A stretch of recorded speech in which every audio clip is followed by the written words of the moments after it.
Hey guys, how you doing? Smiles. Um, just want to let you know about an article I read recently. Apparently, there's about one doctor for every 5,000 people in Africa, in particular in Cameroon. So, thought you might want to know. I mean, can you imagine? We go to the doctor every day, for minor things, but when there's like one doctor for every 5,000 people, let's see.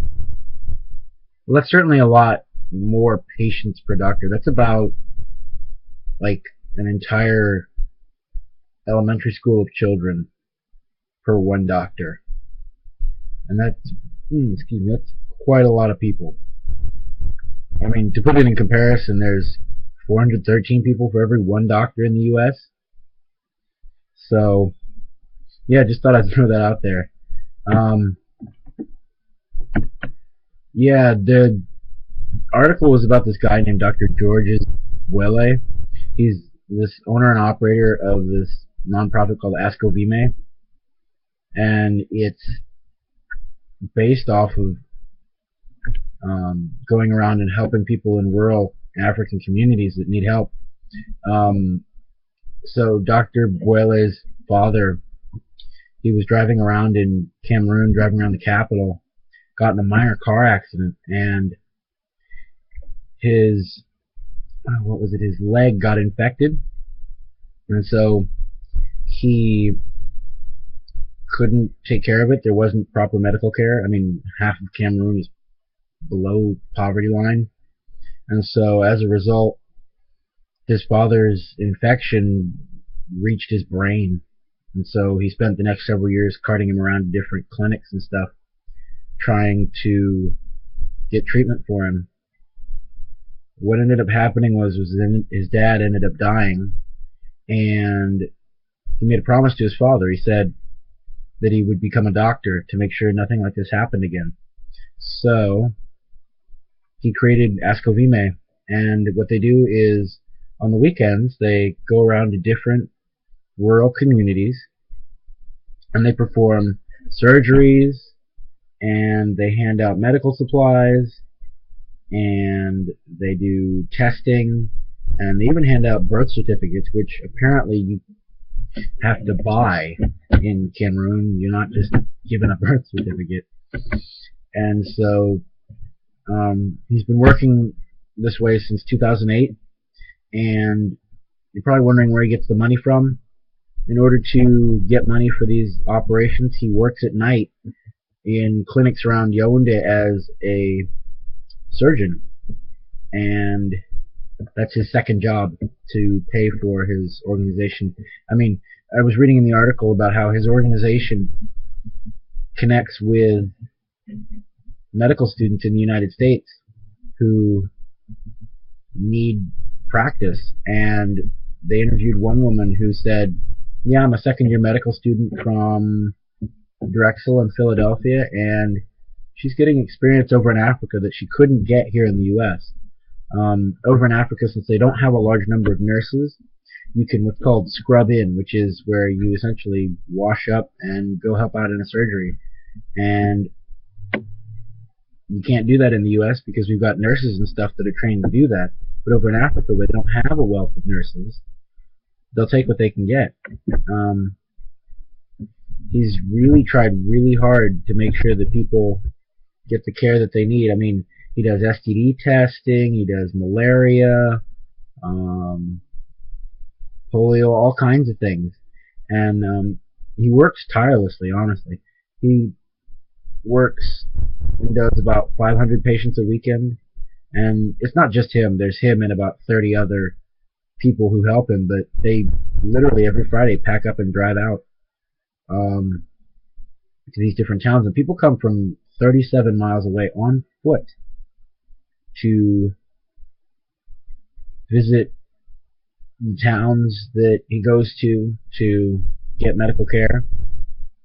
And he works throughout the night. I mean, they literally work non-stop from Saturday night to Sunday afternoon. and then they drive back to the city. So, I mean, it's crazy, the stuff that they do. Yeah, I mean, when I read this article, I was really shocked. I mean, I was surprised. As someone who has always thought that the Peace Corps was great, who always thought that, you know, what international countries were doing to help Africa was good. Reading this article, I realized that we need to change the way we work. We need to go from giving aid to helping. Because, I mean, if you give a man a fish, he'll eat for a day. But if you teach a man to fish, I mean, jokingly, he'll be frustrated for a lifetime. But in all seriousness, we are giving people programs. We are teaching them English. We are, you know, giving them wells. We're not showing them how to do it. We're not helping them fix the problems they want to fix. We're coming in from the outside and assessing what problems need to be fixed, where I think, honestly, we should be going in and saying, okay, what problems do you see in your community? Now, how do you think you can fix those problems? Here's the steps that you should go through to fix these problems, and here's how we can help you. And I really think this is a great example because, you know, you've got Dr. Bwele who saw that, you know, 50% of Cameroon lives below the poverty line, so 50% of the people can't afford health care.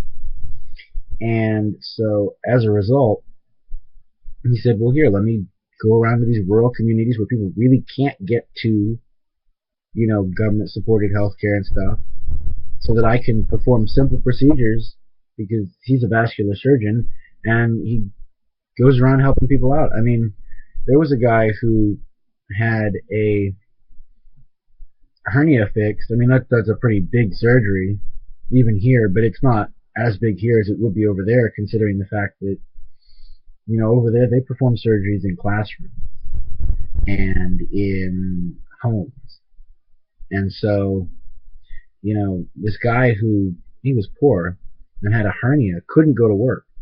Once they performed the operation, he said, you know, I can now go and I can work to help my family. I'm not sitting here unable to work. So he's really doing quite a lot. And, you know, I don't know if he talks about it a lot, but I know for a fact that from what I've read, his actions are speaking louder than his words. You know, anything he said, any letters he's written aren't doing a whole lot, but the actions that he is taking are saying things. I mean, I got this article off CNN, and he's one of their top 10 heroes of the year. I mean, he has helped 32,000 people in Cameroon alone with medical care and other things that they need. I mean, it's really amazing. It's inspiring, honestly, when you see the good that one person can do when helped by others. I mean, one person. And this idea didn't come from anyone else other than Georges Bwele himself. He looked at the problem and decided, you know what, enough's enough. I'm going to work to fix it.